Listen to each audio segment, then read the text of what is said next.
Hello friends, today I am going to explain about the construction of DC generator.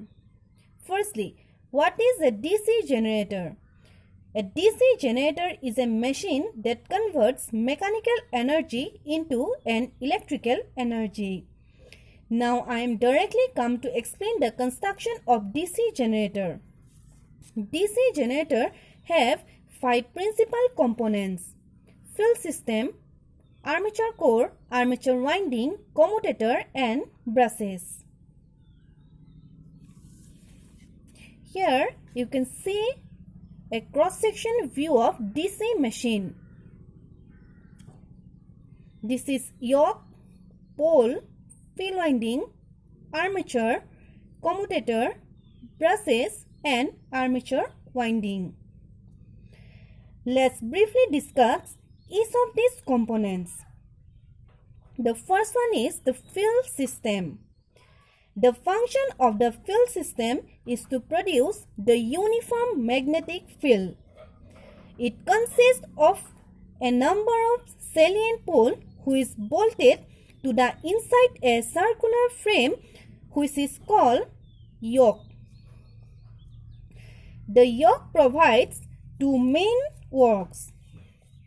It works as a mechanical support and also it works as a protecting shield of the generator. In a small machine,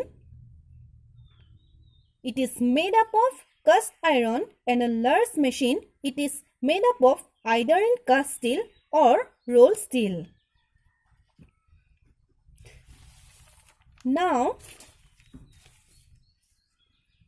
come to explain what is pole. There are two parts in a pole: pole core and pole show. For better understanding, we can draw a figure. This is a figure. This is a pole core, this is pole show and this is yoke.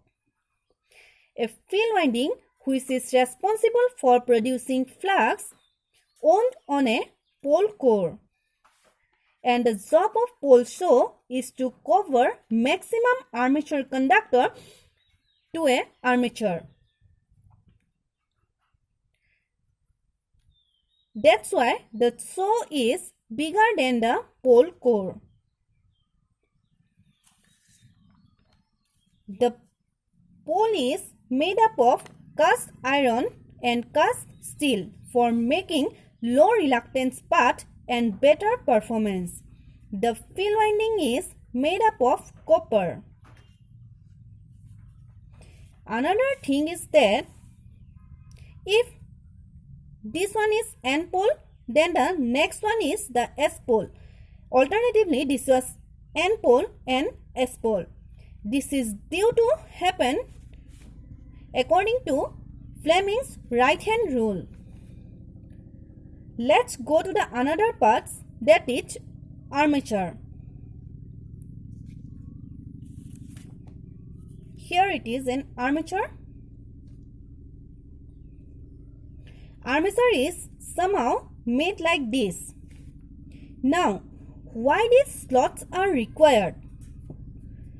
This is because it's carry armature winding.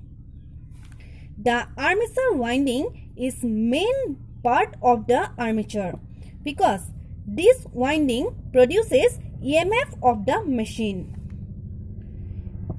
Also, in the armature, we have another slots to connect the armature in the shape of the machine. And some holes are also made to cooling purposes. Also, in order to avoid eddy current loss, lamination is must required in an armature.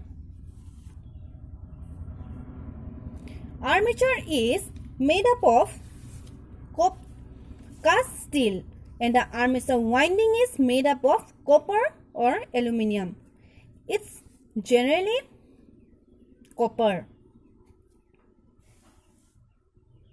for better performance. Now, the next important part of the machine, that is commutator. This is commutator. This is a mechanical rectifier which converts the AC into DC currents or voltage. It facilitates the collection of current from the armature conductor. It is made up of copper segment like this and insulated from each other by mica sheets and mounted on the shaft of the machine.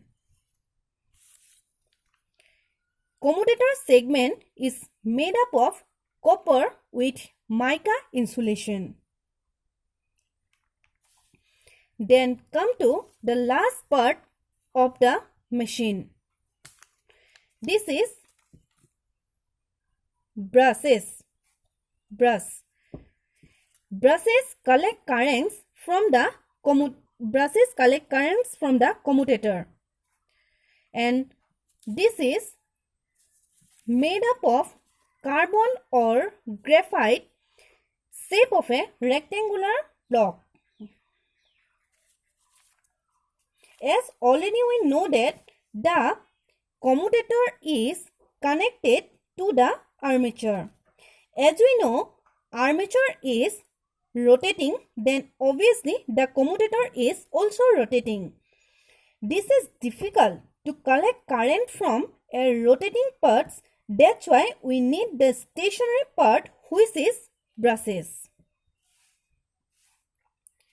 Again, the number of poles equals to the number of brushes.